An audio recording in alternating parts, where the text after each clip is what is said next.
अब supreme court में सियासी लड़ाई।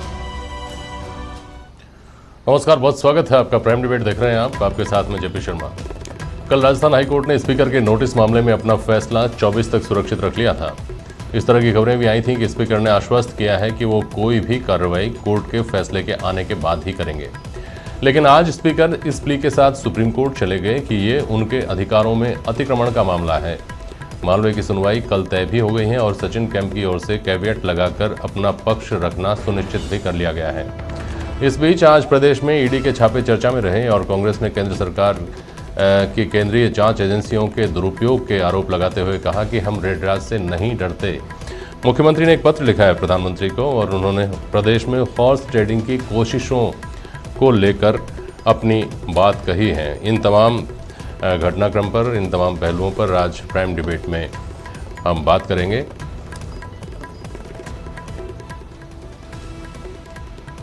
और हमारे साथ आज प्राइम डिबेट में स्टूडियो में मेरे साथ मौजूद हैं जाने माने अधिवक्ता, कानून विशेषज्ञ ए.के. जैन साहब, अभिनेश महर्षि जी हैं भारतीय जनता पार्टी के विधायक, कांग्रेस निर्दलीय विधायक संयम लोढ़ा जी हमारे साथ हैं और वरिष्ठ पत्रकार श्याम सुंदर शर्मा जी हमारे साथ। बहुत स्वागत है आप सभी का। सबसे पहले जिस मामले पर सबकी नज़रें टिकी हुई हैं, जो अभी तक जयपुर से जिसका पटाक्षेप अपेक्षित था हाईकोर्ट से, वो सुप्रीम कोर्ट चला गया। जैन साहब, क्या क्या विकल्प देखते हैं, संभावनाओं के आप? देखिए, जो हाईकोर्ट का ऑर्डर है उसमें 3 लाइनें विवादास्पद हैं। उसमें पहले तो ये लिखा गया है, इंग्लिश में लिखा गया है, जिसका मैं हिंदी तर्जुमा बता रहा हूँ कि माननीय स्पीकर से। एक सेकंड के लिए आपको रोक रहा हूँ। हमारे पीसीआर साथी संयम लोढ़ा जी को निर्दलीय विधायक लिखिए। कम से कम इस वक्त ये बेहद महत्वपूर्ण, बेहद डेलिकेट बात है। संयम लोढ़ा जी निर्दलीय विधायक हैं जी, फरमाएं।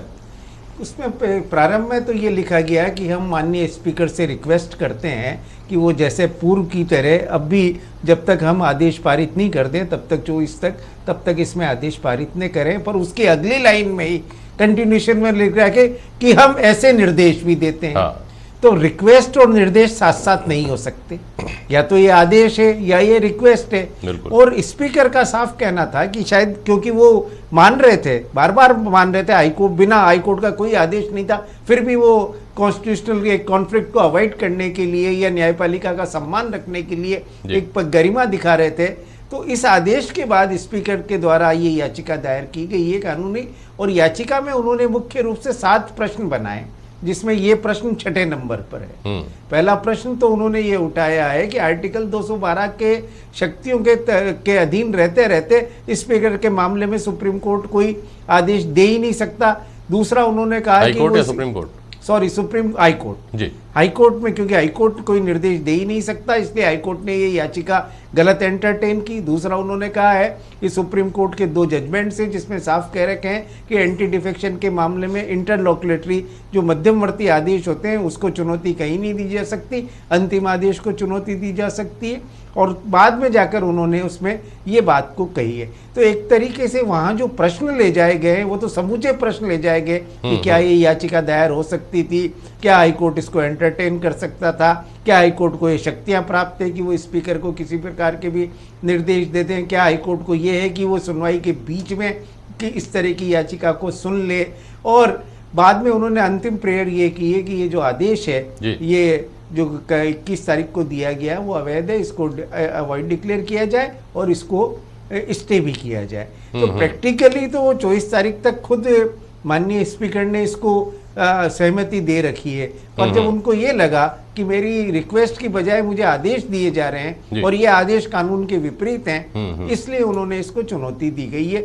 और ये कल अब सुप्रीम कोर्ट इसको तैरेगा, यहाँ की लड़ाई उठकर सुप्रीम कोर्ट चल गई। इसमें सारे के सारे 19 लोगों को उन्होंने पक्षकार भी बनाया है, पृथ्वीराज मीणा से लेकर सचिन पायलट तक सभी लोगों को पक्षकार बनाया है। परंतु इसका एक दूसरा रास्ता भी हो सकता था जी।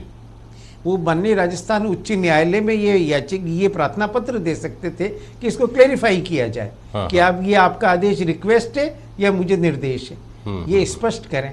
ये भी उस पर मुझे लगता है कि शायद उनको ये लगा होगा, या उनके अधिवक्ता जो थे या उनकी जो लीगल बैटरी थी उनको ये लगा होगा कि नहीं, कोर्ट ने ये डायरेक्शन शब्द, जो डायरेक्ट शब्द लिखा है कि वी डायरेक्ट द पार्टीज, 2 जगह डायरेक्ट वर्ड लिखा है, वो उन्होंने जानबूझ के लिखा है। और ऐसी परिस्थिति में ये कोई क्लैरिफिकेशन की बात नहीं है, बल्कि ये चुनौती देने वाली बात है। जैन साहब, क्या इस बात की भी संभावना है कि चूंकि यहाँ जो फैसला होगा वो प्रदेश में चल रहे राजनीतिक घटनाक्रम से सीधा सीधा जुड़ा हुआ